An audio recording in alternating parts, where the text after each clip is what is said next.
When officers heard the gunshot, they immediately forced entry into the residence, where they encountered a male subject and a struggle ensued. During that struggle, one of the officers was subsequently cut by the subject, and the other officer perceived an immediate threat, dangerous to life, fired his service weapon, killing the suspect on the scene. The officer and a female subject inside the residence who was injured prior to the officer's arrival were both taken to the hospital with non-life-threatening injuries. I just want to iterate to say that this is a dangerous call for service. Domestic violence calls are some of the ones that are most unpredictable when our officers do arrive on the scene. Unfortunately, a life was taken today. However, it's not the outcome that we want, but also by the grace of God, there weren't more injuries or more serious injuries as a result of this call for service. So I'll take any questions you might have. You mentioned that he was cut. Can you describe any more details? Like, was it a stabbing? Was it with a knife? Do we know any weapon, the weapon that was used? Or? Yeah, I'm not sure of the weapon. It was a cutting instrument. I'm going to presume it was a knife. But during the struggle, the subject was obviously trying to injure the officer, and the officer did sustain a pretty serious cut to his upper region of his body, and that is not going to be life-threatening, but the officer will have some recovery period afterwards. So. Knowing that he's going to be okay, what are your thoughts and comments? Obviously, like you said, it is a dangerous situation.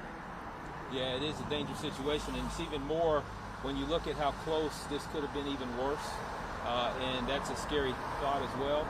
I think that when you also understand the work of police officers, the heroism that comes with this job, to hear gunshots and then to force your way into a residence not knowing what's on the other side of that door.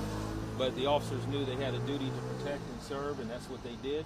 And they put their own lives in front of others, and they're admirable for what they did out here on this scene today.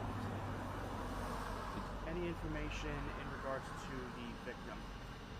Age, race, anything like that? At this time, don't have a lot of information. I know it was a white male victim, the subject that was deceased on the scene, and don't have a whole lot more than that. So. Do you know if this is a residence that you guys have responded to before, or a domestic situation, or anything like that? I don't have that information yet, as far as the historic, the domestic violence calls for service or anything, but that's certainly something that we'll be looking at. Earlier, I saw a female victim on the stretcher. Can you tell me anything about that? Yeah, the female victim sustained injuries prior to the officers making entry. We don't have the full details of what might have happened. There's some speculation that maybe that gunshot that we heard was a result of that, that injury was a result of the gunshot we heard prior to going in. But we'll have to uncover that during the investigation. So. You were saying that domestic calls are definitely the most dangerous ones that you have to have. Could you elaborate a little bit on that? So domestic calls for service can be very volatile in nature when you have two subjects who are known to each other and are cohabitating. And when you get into these situations, they can escalate very quickly. And whether they're targeting each other or targeting the officers that come to the scene, and they're so unpredictable, that's why we say those are some of the most dangerous calls for service. And generally there are a lot of injuries or a lot of shootings or different situations that come out of domestic calls for service, domestic violence calls for service, and officers have to be as precautionary as possible when they respond to these calls. Anything else, guys? All right. Thank you Thank so you much. all. Thank you, Chief. Thank you, Chief.